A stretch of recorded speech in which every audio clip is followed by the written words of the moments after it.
Hello friends, welcome my YouTube channel. आज आपको बताते हैं Whirlpool top load washing machine में एरर कोड के बारे में। वर्लपूल के वॉशिंग मशीन में कोई भी एरर कोड आया है तो उसको ठीक कैसे करेंगे और सॉल्व कैसे करेंगे उसके बारे में आपको बताते हैं। तो ये जानने से पहले आप हमारे इस चैनल को सब्सक्राइब नहीं किए तो सब्सक्राइब कर लें। तो चलिए स्टार्ट करते हैं। तो आपका एफई एरर कोड में जब आए आपके वॉशिंग मशीन में तो आपको इनलेट वाल्व चेक करना है। ये हमारा इनलेट वाल्व है, इसको आपको चेक करना है। ठीक है, ये सही है कि ख़राब है। जैसे आप मशीन ऑन कर दिए हैं और ये चालू नहीं हो रहा,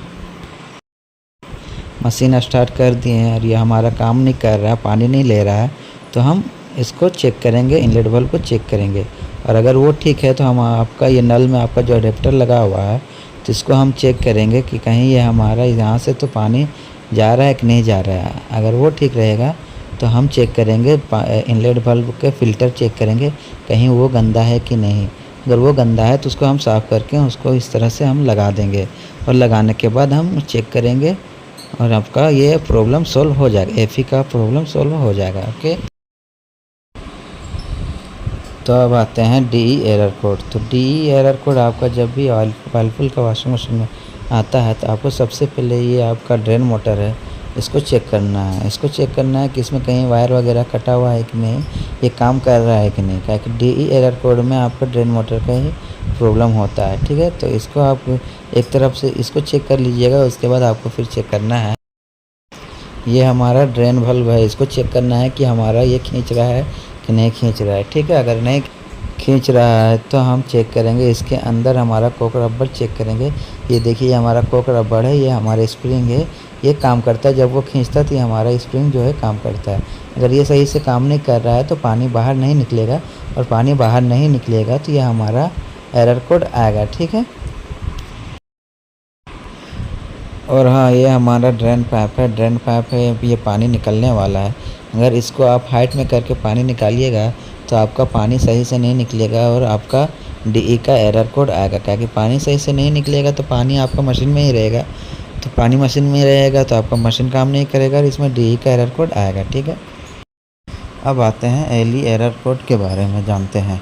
ठीक है, तो एलई एरर कोड आपके मशीन में जब भी आएगा तो आपको देखना है कि डोर स्विच जो होता है वो सही से काम कर रहा है कि नहीं कर रहा है, या डोर हमारा सही से लग रहा है कि नहीं लग रहा है। अगर डोर स्विच को चेक करना है तो आपको क्लेमीटर में कंटिन्यूटी में सेट कर देना है, और ये थिम्बल जो है हमारा, इसमें हम क्लेमीटर वाला वायर को लगाएंगे। ठीक है, और हम कंटिन्यूटी चेक करेंगे। और अगर हमारा ये ख़राब निकलेगा तो ये हमारा जो थिम्बल, इसमें थिम्बल लगा हुआ रहता है, इसमें हम दोनों को एक दूसरे के साथ अटैच कर देंगे तो हमारा ये डायरेक्ट हो जाएगा और मशीन चलने लगेगा। ठीक है, तो अब जानते हैं इवन एरर कोड के बारे में। तो आपके वर्लपूल के वॉशिंग मशीन में इवन एरर कोड आएगा तो आपको चेक करना है वाटर लेवल सेंसर। ये हमारा वाटर लेवल सेंसर है, इसको हम चेक करेंगे। तो ये हमारा वायर है, ये वायर कटा रहेगा तो हमारा लाइन नहीं जाएगा वाटर लेवल सेंसर में, तो इवन एरर कोड आएगा।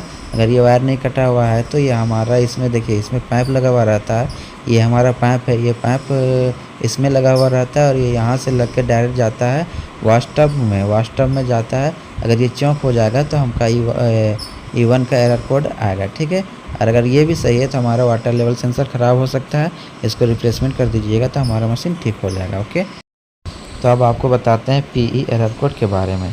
तो आपके वॉशिंग मशीन में, वर्लपूल के वॉशिंग मशीन में पीई एरर कोड आएगा तो आपको चेक करना है पीसीबी।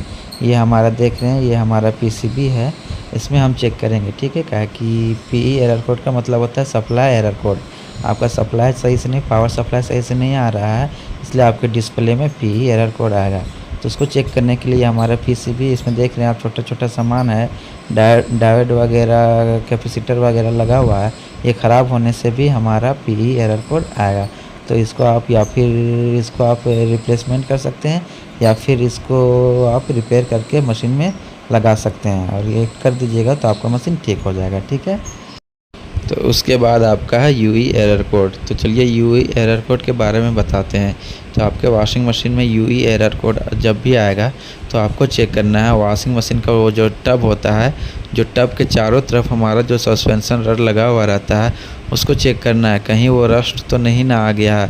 क्योंकि उसमें रस्ट आ जाएगा तो आपका वॉशिंग मशीन जो रिंस करने समय आपका टब जो है वो ज़्यादा हिलेगा, और ज़्यादा हिलेगा तो ये हमारा बैलेंस रिंग स्विच है, इसमें टच होगा तो हमारा पीसीबी को संकेत कर देगा और पीसीबी का डिस्प्ले में यूई का एरर कोड आ जाएगा। ठीक है, उसको ठीक करने के लिए आपको सस्पेंशन रॉड जो होता है उसको चेंज करना पड़ेगा। उसको चेंज कीजिएगा तो आपका मशीन में यूई का एरर कोड नहीं आएगा और मशीन ठीक हो जाएगा। ओके, अब आगे है आपका E2 एरर कोड। आपके वॉशिंग मशीन में E2 एरर कोड आएगा तो आपको सॉल्व इस तरह से करना है। आपको देखना है कि वॉशिंग मशीन का जो आपका एलिमेंट हीटर जो लगा हुआ रहता है उसको चेक करना है, क्या कि वही ख़राब होने से आपका E2 एरर कोड आएगा और उसमें लाइन नहीं जाएगा तो आपका E2 एरर कोड आएगा। और अगर आपका लाइन नहीं जाएगा तो आपको पीसीबी से लाइन जो 220 लाइन आपका एलिमेंट हीटर में भेजता है उसको आपको चेक करना है लाइन जा रहा है कि नहीं जा रहा है। अगर वो जा रहा है तो आपको एलिमेंट हीटर चेक करना है। उसको चेक करने के लिए ये जो हमारा दो थिम्बल है इसमें हम 220 लाइन डायरेक्ट दे करके हम चेक कर सकते हैं। ठीक है, अगर ये हीट नहीं होगा तो ये ख़राब है, इसको आप रिप्लेस कर दीजिएगा तो आपका ये प्रॉब्लम सोल्व हो जाएगा। ओके, अब आते हैं SS1 एरर कोड के बारे में जानते हैं। ठीक है, तो आपके वर्लपूल वॉशिंग मशीन में SS1 एरर कोड आएगा तो आपको कुछ नहीं करना है। आपको चेक करना है मोटर के नीचे में एक आपका सेंसर लगा हुआ रहता है। ये देखिए, ये हमारा सेंसर है, ये लगा हुआ रहता है। ये ख़राब होने से आपका SS1 एरर कोड आएगा। तो आप इसको चेक कर लीजिएगा कहीं इसका वायर चूहा वगैरह तो नहीं ना काट दिया है। अगर वो ठीक है तो आप ये सेंसर को चेंज कर दीजिएगा तो आपका वॉशिंग मशीन ठीक हो जाएगा। ओके, अब आते हैं F3 error code. F3 error code में आपको कुछ नहीं करना है। उसमें उसका प्रॉब्लम ये रहता है कि जो आपका वाटर लेवल का जो डिटरमाइनिंग रहता है उसका प्रॉब्लम रहता है, वो सेट सही से नहीं रहता है। तो आपको वाटर लेवल सेलेक्ट करके ही स्टार्ट करना है मशीन, तो आपका ये प्रॉब्लम सॉल्व हो जाएगा। ओके, अब जानते हैं TE एरर कोड के बारे में। तो आपके वॉशिंग मशीन में TE एरर कोड आएगा तो आपको कुछ नहीं करना है। एलिमेंट हीटर में जो आपका सेंसर लगा हुआ रहता है उसको चेक करना है, वो ख़राब रहेगा तो आपका TE एरर कोड आएगा। उसको चेंज कर दीजिएगा तो उसको ठीक कर दीजिएगा तो आपका ये प्रॉब्लम सॉल्व हो जाएगा। ओके, ऐसा ही और जानकारी के लिए हमारे चैनल को like and share and subscribe करें।